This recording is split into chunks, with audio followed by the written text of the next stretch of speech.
22 September 2025 Ashwin शुद्ध प्रतिपदा या दिवशी घटस्थापना नवरात्र उत्सवाची सुरुवात होत आहे।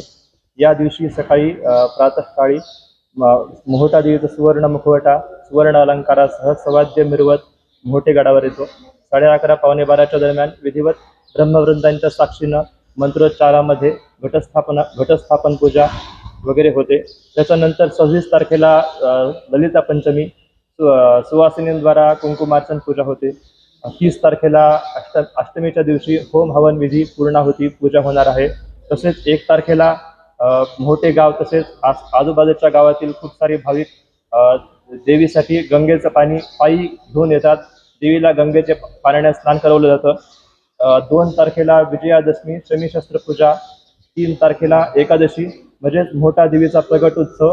या दिवशी दरवर्षीप्रमाणेच यात्रा वगैरे भरते।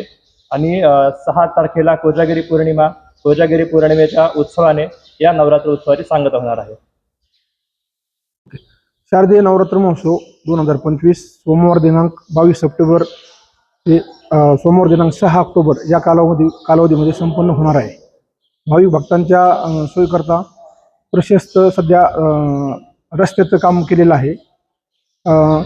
भाविकांच्या वाहनाला कुठल्याही प्रकारची अडचण येऊ नये जागोजागी पार्किंगची व्यवस्था केलेली आहे।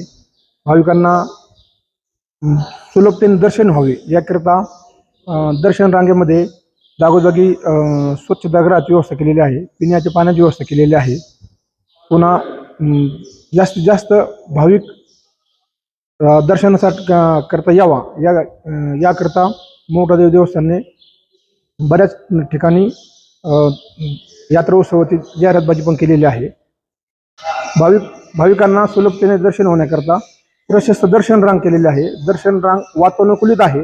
जागोजागी एअर सर्क्युलेटर फॅन इत्यादीची व्यवस्था दर्शन रांगेमध्ये केलेली आहे। दर्शन रांगेमध्ये सभा मंडपामध्ये आल्यानंतर 8 प्रकारची दर्शन रांगाची तयारी केलेली आहे, जेणेकरून प्रत्येक भाविकाचं दर्शन होऊन भाविक दर्शन घेऊन तात्काळ मंदिराबाहेर पडेल, मंदिरामध्ये गर्दी होणार नाही, आलेल्या प्रत्येक भाविकांचं दर्शन होईल या पद्धतीने दर्शनाचं नियोजन केलेलं आहे। शारदीय नवरात्र महोत्सव कालामध्ये 15 दिवसामध्ये 15 ते 20 लाख भाविक येण्याची शक्यता आहे। मोहोटा देवी भाविकांच्या नवसाला पावणारी देवी अशी ख्याती असल्यामुळे प्रत्येक भाविक नवरात्र उत्सवामध्ये देवीचं दर्शन घेण्याकरता येतच असतो। नवरात्र उत्सव कालामध्ये भाविकांना 2 वेळेस मोफत अन्नदानाची व्यवस्था केलेली आहे। जागोजागी भाविकांना स्वच्छ पिण्याचे पाणी, जागोजागी स्टॉल, प्रथमोपचार केंद्र इत्यादीची व्यवस्था दर्शन रांगेमध्ये व पार्किंग व्यवस्थेमध्ये केलेली आहे। मंदिराच्या परिसरामध्ये प्रवेश केल्यानंतर वाहनांचा अडथळा येऊ नये म्हणून जागोजागी 6 ते 7 ठिकाणी पार्किंगची व्यवस्था केलेली आहे। प्रत्येक पार्किंगच्या ठिकाणी भाविकांना बसण्याकरता शेडची व्यवस्था केलेली आहे। जागोजागी भाविकांच्या सुरक्षेसाठी CCTV कॅमेऱ्याची व्यवस्था केलेली आहे।